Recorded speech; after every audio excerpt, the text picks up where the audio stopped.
Capítulo 122. Los discursos en agua espaciosa. Honra a tu padre y a tu madre.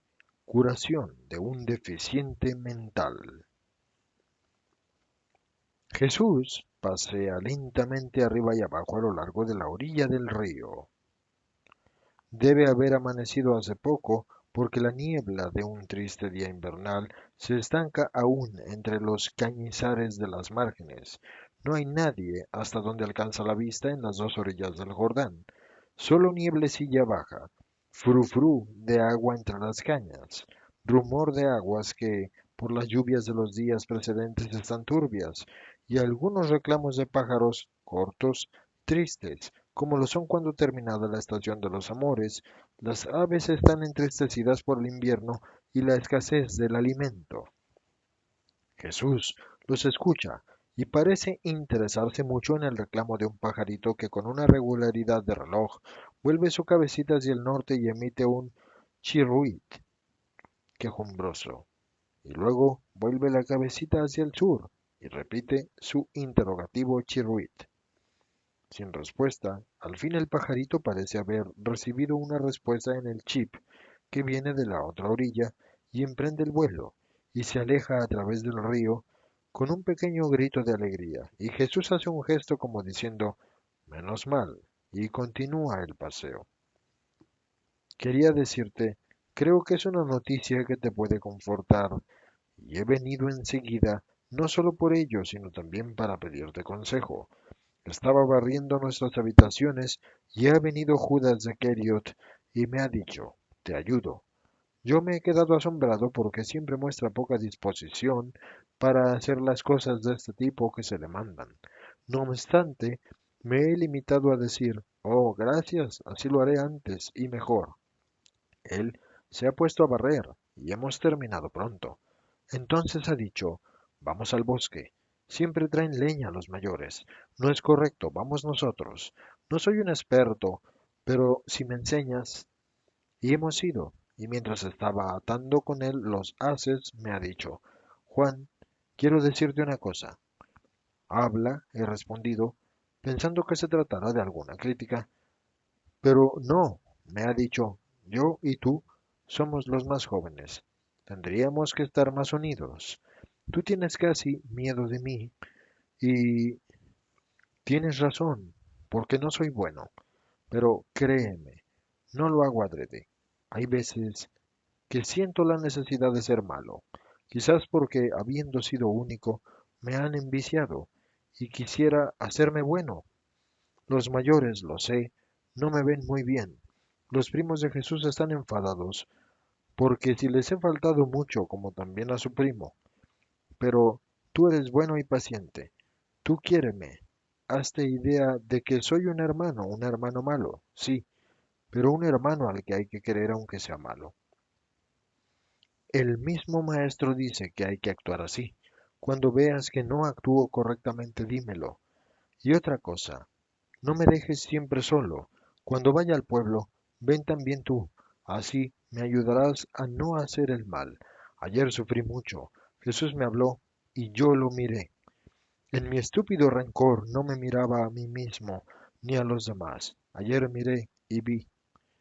Tienen razón al decir que Jesús está sufriendo y siento que parte de la culpa es mía. No quiero seguir teniendo culpa. Ven conmigo. ¿Vas a venir? ¿Me vas a ayudar a ser menos malo? Esto ha dicho, y te confieso que me latía el corazón como le late un gorrión en manos de un muchacho. Latía de alegría porque me agrada que él se haga bueno. Por ti me agrada. Y latía un poco de miedo porque no quisiera volverme como Judas. Pero luego me he acordado de cuanto me habías dicho el día que tomaste a Judas y he respondido, sí, ciertamente te ayudaré, pero yo tengo que obedecer y si recibo otras órdenes, pensaba, ahora se lo digo al maestro y si él quiere lo hago. Si no quiere, que me dé la orden de no alejarme de la casa. Escucha, Juan, yo te dejo ir. Me tienes que prometer, no obstante, que si sientes que algo te turba, me lo vienes a decir. Me has dado mucha alegría, Juan. Aquí llega Pedro, con su pescado. Ve, Juan. Jesús se vuelve hacia Pedro. ¿Buena pesca? Bueno, no mucho. Pececillos. Pero todo contribuye. Santiago está rezongando porque algún animal ha roído la soga y se ha perdido una red. He dicho, ¿y él no debía comer? Compadécete del pobre animal. Pero Santiago no es de esa idea, dice Pedro riendo. Eso es lo que yo digo respecto a un hermano y es lo que vosotros no sabéis hacer. ¿Hablas de Judas? Hablo de Judas, él sufre por ello. Tiene buenos deseos y tendencias perversas, pero vamos a ver. Dime tú, experto pescador, si yo quisiera ir en barca por el Jordán y llegar al lago de Genezaret, ¿qué debería hacer? ¿Lo lograría? En fin, sería muy trabajoso, pero sí lograrías con barcas pequeñas y planas. Supondría mucho esfuerzo, ¿sabes?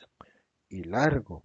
Habría que medir continuamente el fondo y estar atento a las orillas y a los bajos y a la maleza flotante y a la corriente. La vela no hace falta en estos casos. Es más perjúdica. Pero, ¿quieres volver al lago siguiendo el río? Ten en cuenta que contracorriente se va mal. Hay que ser muchos, si no, tú lo has dicho. Cuando uno es un vicioso, para ir hacia el bien, debe ir contracorriente, y uno por sí solo no puede lograrlo. Judas es justamente uno de estos, y vosotros no le ayudáis. El indigente sube solo y pega contra el fondo, roza en los bajos, se enreda entre las malezas flotantes y queda atrapado por los remolinos. Por otra parte, si mide el fondo, no puede al mismo tiempo mantener el timón o el remo. ¿Por qué entonces se le reprende si no avanza? Tenéis piedad de los extraños y de él, compañero vuestro. No, no es justo. ¿Ves ahí a Juan y a él yendo hacia el pueblo por pan y verduras? Él ha pedido como gracia no ir solo, y se lo ha pedido a Juan, porque no es un tonto y sabe qué idea tienen ustedes, los mayores, acerca de él. ¿Y tú lo has mandado? ¿Y si se corrompe también Juan? ¿Quién? ¿Mi hermano? ¿Por qué se va a corromper? Pregunta Santiago, que llega con la red recuperada entre un cañizar. Porque Judas va con él. ¿Desde cuándo? Desde hoy, y yo lo he permitido. Entonces, si lo permites tú, sí, es más, se los aconsejo a todos. Lo dejáis demasiado solo. No seáis jueces solo para él. No es peor que muchos otros. Eso sí, está más consentido ya desde la infancia. Sí, debe ser eso. Si hubiera tenido por padre y madre a Zebedeo y a Salomé, no sería así. Mis padres son buenos, pero se acuerdan de que tienen un derecho y un deber hacia los hijos. Bien dices, hoy hablaré precisamente de esto. Pongámonos en marcha. Ya veo gente en movimiento en los prados. Yo ya no sé cómo nos las vamos a arreglar para vivir. Ya no hay ni hora de comer, ni de rezar, ni de descansar, y la gente sigue aumentando, dice Pedro, entre admirado y enfadado. ¿Te lamentas por ello? Es signo de que existe aún la búsqueda de Dios. Sí, maestro, pero tú sufres como consecuencia. Ayer te quedaste incluso sin comer y esta noche sin más cobijas que tu manto. Si lo supiera tu madre, bendeciría a Dios, que me acerca a tantos fieles, y me regañaría a mí, en quien puso su confianza, termina Pedro. Bajan hacia ellos gesticulando Felipe y Bartolomé. Ven a Jesús y apresuran el paso diciendo, Oh Maestro, ¿cómo vamos a arreglárnoslas? Es un verdadero peregrinaje y enfermos y gente que llora y pobres sin ningún medio, que vienen de lejos. Compraremos pan, los ricos dan limosnas, usémoslas pues. Los días son breves, el techado está ya lleno de gente al raso, las noches son húmedas y frías. Tienes razón, Felipe. Nos apretaremos todos en una de las piezas, podemos hacerlo, y prepararemos lo necesario en las otras dos para los que no puedan llegar a las casas hoy por la tarde. Comprendo. Dentro de poco tendremos que pedir a los que hospedamos el permiso para cambiarnos de ropa. Nos van a invadir de tal modo que nos van a obligar a huir a nosotros, refunfuña Pedro. Otras fugas verás, Pedro mío. ¿Qué le pasa a aquella mujer? Han llegado ya a la era y Jesús nota la presencia de una mujer que está llorando. Va, estaba también ayer y también ayer lloraba. Cuando tú estabas hablando con Manahén se movió para ir hacia ti y luego se marchó. Debe de estar en el pueblo o aquí cerca, porque ha vuelto. Enferma no parece. La paz sea contigo, mujer, dice Jesús pasando a su lado. Y ella responde en voz baja, y contigo, nada más. Habrá al menos unos 300 personas bajo el techado. Hay cojos, ciegos, mudos, uno. Uno está del todo agitado por una convulsión. Un jovencito claramente hidrocéfalo, de la mano de un hombre, y no hace sino gemir y echar baba, y menear su gruesa cabeza de expresión idiota. ¿Es hijo de esa mujer? Pregunta Jesús. No lo sé. Simón se ocupa de los peregrinos. Lo sabe. Llaman al celote y le preguntan, ¿pero el hombre no ha venido con la mujer? Ella está sola. No hace sino llorar y rezar. Y hace poco me ha preguntado. El maestro cura también los corazones, explica Simón, el celote. Será una esposa traicionada, comenta Pedro. Mientras Jesús se dirige hacia los enfermos, Bartolomé y Mateo van a la purificación con muchos peregrinos. La mujer en su ángulo llora inmóvil. Jesús no niega a ninguno el milagro. Hermoso es el del niño idiota, al cual infunde el intelecto con el hálito sosteniendo luego la voluminosa cabeza entre sus largas manos. Todos se arremolinan, incluso esta mujer velada osa acercarse bastante, tal vez porque hay mucha gente, y se pone junto a la mujer que llora. Jesús dice al cretino, yo quiero en ti la luz del intelecto para abrir camino a la luz de Dios. Escucha y di conmigo, Jesús, dilo, lo quiero. El niño idiota, que antes se quejaba como un animal, emitiendo solo un tenue gañido, farfulla con dificultad. Jeyú. Otra vez, ordena Jesús, teniendo todavía entre sus manos la cabeza deforme y dominándolo con su mirada. Jesús. Otra vez. Jesús. Dice por fin el niño cretino. Los ojos ya no están tan vacíos de expresión. La boca tiene una sonrisa distinta. Hombre, dice Jesús al Padre, has tenido fe. Tu hijo está curado. Hazle alguna pregunta. El nombre de Jesús supone milagro contra las enfermedades y las pasiones. El hombre le dice a su hijo, ¿quién soy yo?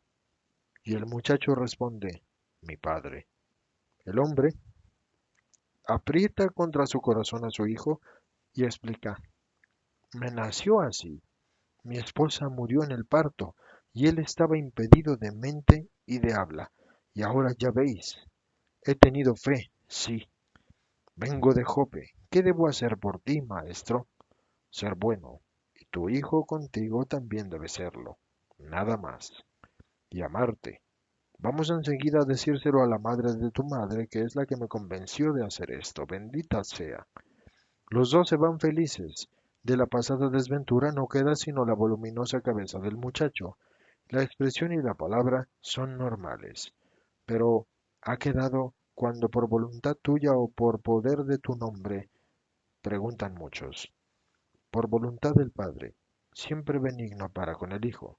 Pero también mi nombre es salvación. Vosotros lo sabéis. Jesús quiere decir Salvador. La salvación se refiere al alma y a los cuerpos.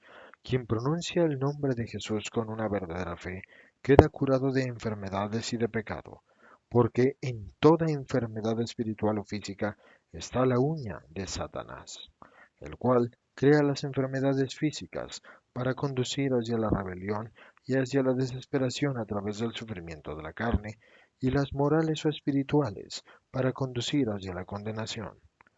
Entonces, ¿tú piensas que Belcebú no es ajeno a ninguna aflicción del género humano? No es ajeno.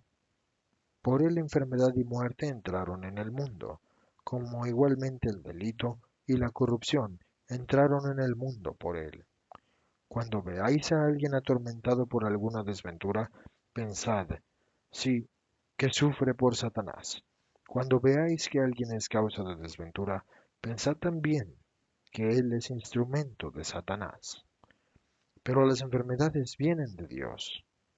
Las enfermedades son un desorden en el orden, porque Dios creó al hombre sano y perfecto. El desorden que ha introducido Satanás en el orden dado por Dios ha traído consigo las enfermedades de la carne y las consecuencias de las mismas, o sea, la muerte, o las funestas transmisiones por herencia. El hombre ha heredado de Adán y Eva la mancha de origen, pero no solo esta, y la mancha se extiende cada vez más, incluyendo las tres ramas del hombre, la carne, cada vez más viciosa y por tanto débil y enferma, lo moral, cada vez más soberbio y por tanto corrompido, el espíritu cada vez más incrédulo, o sea, cada vez más idólatra. Por consiguiente, es necesario, como he hecho yo con aquel débil mental, enseñar el nombre del que huye Satanás, esculpirlo en la mente y en el corazón y ponerlo en el yo como un sigilo de propiedad. Pero, ¿tú nos posees? ¿Quién eres que tanto te crees? Ojalá fuese así, pero no lo es. Si os poseyera, estaríais ya salvados, y sería derecho mío, porque yo soy el Salvador, y debería tener a mis salvados, mas salvaré a quienes tengan fe en mí. Juan, yo vengo de donde Juan me ha dicho, ve a aquel que habla y bautiza acerca de Efraín y Jericó.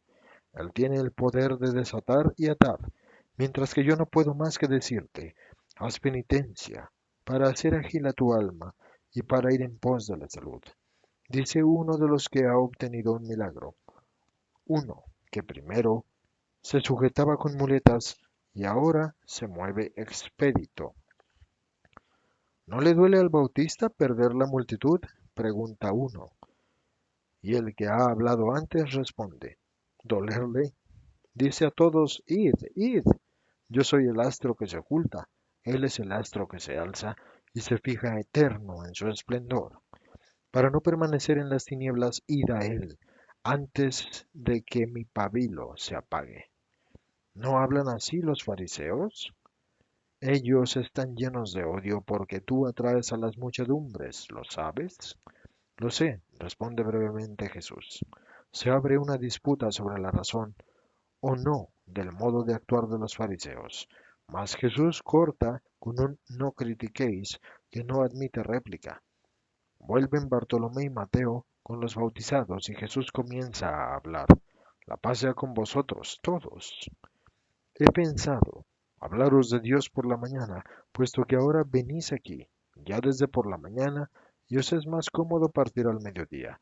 He pensado también hospedar a los peregrinos que no puedan volver a sus casas antes de que anochezca. Yo también soy peregrino y no poseo sino lo mínimo indispensable que la piedad de un amigo me ha dado. Juan posee aún menos que yo. Pero a Juan van personas sanas, o simplemente poco enfermas, tullidos, ciegos, mudos, no moribundos o personas febriles, como vienen a mí. Van a él para el bautismo de penitencia y a mí venís también para la curación de cuerpos. La ley dice ama a tu prójimo como a ti mismo, y yo pienso y digo, ¿cómo mostraría mi amor hacia los hermanos si cerrara mi corazón a sus necesidades incluso físicas? Y concluyo, les daré a ellos lo que me ha sido dado. Extendiendo la mano hacia los ricos pediré para el pan de los pobres. Desprendiéndome de mi propio lecho, acogeré en él a quien esté cansado o se sienta mal. Somos todos hermanos y el amor no se demuestra con palabras, sino con hechos. Aquel que cierra su corazón a su semejante tiene el corazón de Caín.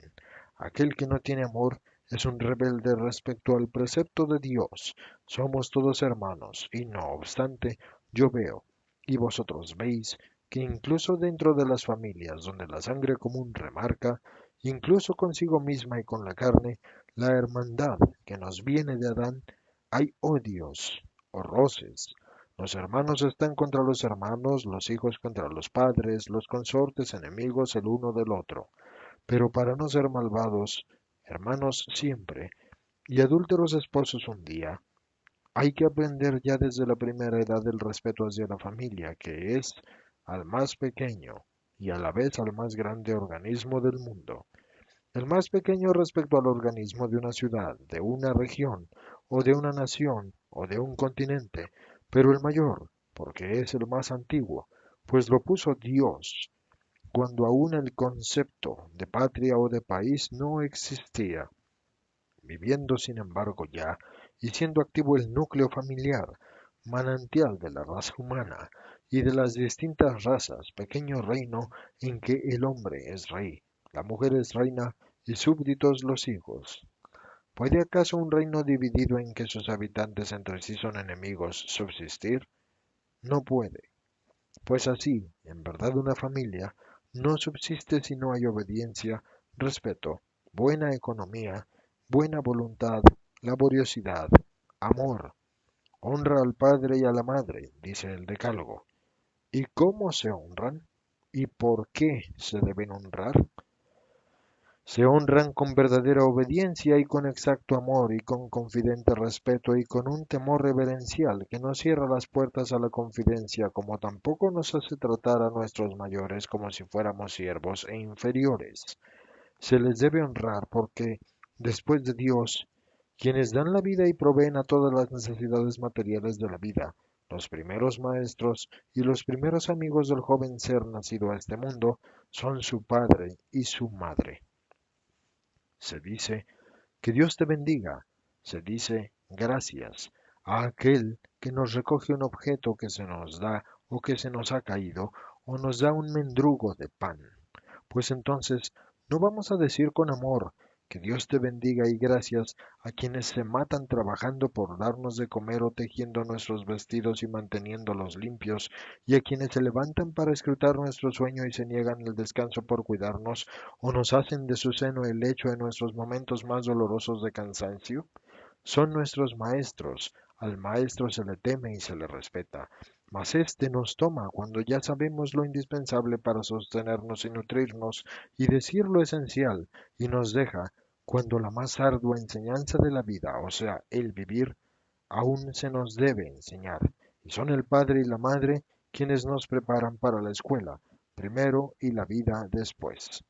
Son nuestros amigos, mas ¿qué amigo puede ser más amigo que un padre o más amiga que una madre? ¿Podéis tener miedo de ellos? ¿Podéis decir que él o ella os van a traicionar? Bueno, pues ved cómo ese joven necio y esa muchacha aún más necia se buscan amigos entre los extraños y cierran su corazón a su padre y a su madre y corrompen su mente y su corazón con contactos al menos imprudentes, si es que no son incluso culpables y motivo de lágrimas paternas y maternas que hienden como gotas de plomo fundido el corazón de los padres. Pero yo os digo que esas lágrimas no caen en el polvo y en el olvido. Dios las recoge y las cuenta. El martirio de un padre o de una madre pisoteados recibirá premio del Señor, así como tampoco será olvidado el acto de un hijo que somete a suplicio a su padre o a su madre, aunque éstos, en su doliente amor, supliquen piedad de Dios para su hijo culpable. Honra a tu padre y a tu madre, si quieres vivir largamente sobre la tierra. Está escrito, y eternamente en el cielo, añado. Demasiado poco castigo sería el vivir poco aquí por haber ofendido a los padres. El más allá no es un cuento, y en el más allá se recibirá el premio o el castigo, según hayamos vivido. Quien ofende a un padre o a una madre, ofende a Dios, porque Dios ha mandado amarlos, y quien no ama, peca, y pierde por tanto así, más que la vida material, la verdadera vida, pues le espera la muerte. Es más, ya está en él, habiendo caído su alma en desgracia de su Señor. Tiene ya en sí el delito, porque hiere el amor más santo después de Dios. Tiene ya en sí los gérmenes de los futuros adulterios, porque de un mal hijo viene un pérfido esposo. Tiene ya en sí los estímulos de la corrupción social, porque de un hijo malo nace el futuro ladrón, el torvo y violento asesino, el frío usurero, el libertino seductor, el vividor cínico, el repugnante traidor de la patria, de los amigos, de los hijos, de la esposa, de todos. ¿Podéis acaso nutrir estima y confianza hacia quien ha sido capaz de traicionar el amor de una madre y burlarse de las ganas de un padre? Escuchad, no obstante, también esto. El deber de los hijos se corresponde con un parejo deber de los padres. Maldición al hijo culpable, pero también para el culpable progenitor. Haced que los hijos no puedan criticaros y copiaros en el mal. Haceos amar por haber dado amor con justicia y misericordia. Dios es misericordia. Los padres que van solo después de Dios sean misericordia. Sed ejemplo y consuelo de los hijos. Sed paz y guía. Sed el primer amor de vuestros hijos. Una madre es siempre la primera imagen de la esposa que querríamos. Un padre, para las hijas jovencitas, tiene el rostro que sueñan para el esposo. Haced que, sobre todo, vuestros hijos e hijas elijan con sabia mano a sus recíprocos consortes, pensando en la madre y en el padre, y deseando en el consorte lo que hay en el padre y en la madre, una virtud veraz. Si tuviera que hablar hasta agotar el tema, no serían suficientes el día y la noche, y por ello, en atención a vosotros, concluyo. El resto, que os lo manifieste el Espíritu Eterno. Yo echo la simiente, y sigo caminando en los buenos. La semilla echará raíz, dará espiga. Marchad, la paz sea con vosotros. Quien se marcha, se va raudo, y quien se queda está en la tercera pieza y come su pan, o el que ofrecen los discípulos en nombre de Dios, sobre rústicos apoyos. Han sido colocados unos tablones y paja donde pueden dormir los peregrinos. La mujer velada se marcha con un paso ágil. La otra, la que ya estaba llorando desde el principio y ha seguido llorando sin interrupción mientras Jesús hablaba, se mueve incierta y luego se decide a marcharse. Jesús entra en la cocina para tomar alimento, pero apenas acaba de empezar a comer y ya le tocan a la puerta y se levanta Andrés, que está más cerca, y sale al patio. Habla y luego vuelve. Maestro, una mujer, la que lloraba, pregunta por ti. Dice que tiene que marcharse y que debe hablarte, pero en este plan, ¿cómo y cuándo come el maestro? Exclama Pedro. Debías haberle dicho que viniera más tarde, dice Felipe. Silencio. Luego como. Seguid vosotros. Jesús sale. La mujer está afuera. Maestro, una palabra. Tú has dicho, oh, ven detrás de la casa. Es penoso manifestar mi dolor. Jesús condesciende sin decir palabra y se limita una vez detrás de la casa a preguntar, ¿qué quieres de mí?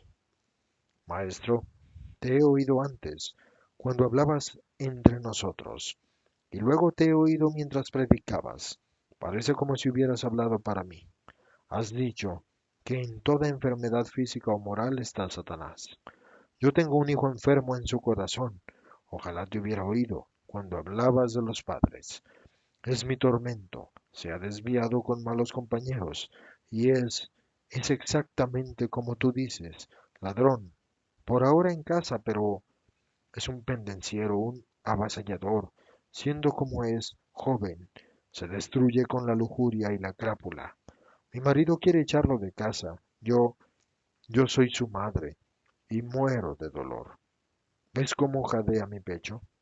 Es el corazón que se me parte de tanto dolor.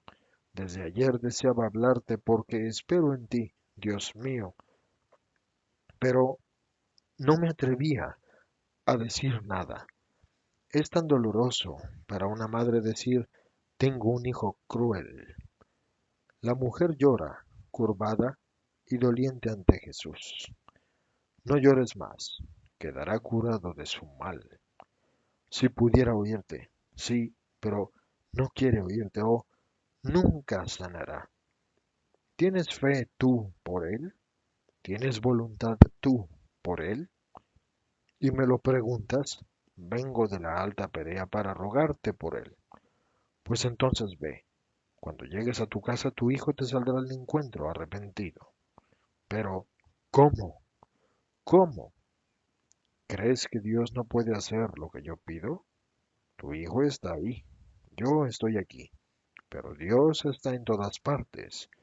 Y yo le digo a Dios, Padre, piedad por esta madre, y Dios hará tronar su llamada en el corazón de tu hijo. Ve, mujer, un día pasaré por las calles de tu ciudad, y tú, orgullosa de tu hijo, saldrás a recibirme con él. Y cuando él llore sobre tus rodillas, pidiéndote perdón y contándote su misteriosa lucha de la que salió con alma nueva, y te pregunte cómo sucedió, dile, por Jesús has nacido de nuevo al bien. Háblale de mí. Si has venido a mí, es señal de que conoces. Haz que Él conozca y me lleve en su pensamiento, para tener consigo la fuerza salvadora. A Dios, la paz a la madre que ha tenido fe, al hijo que vuelve, al padre contento y a la familia restaurada. Ve. La mujer se va en dirección al pueblo y todo termina.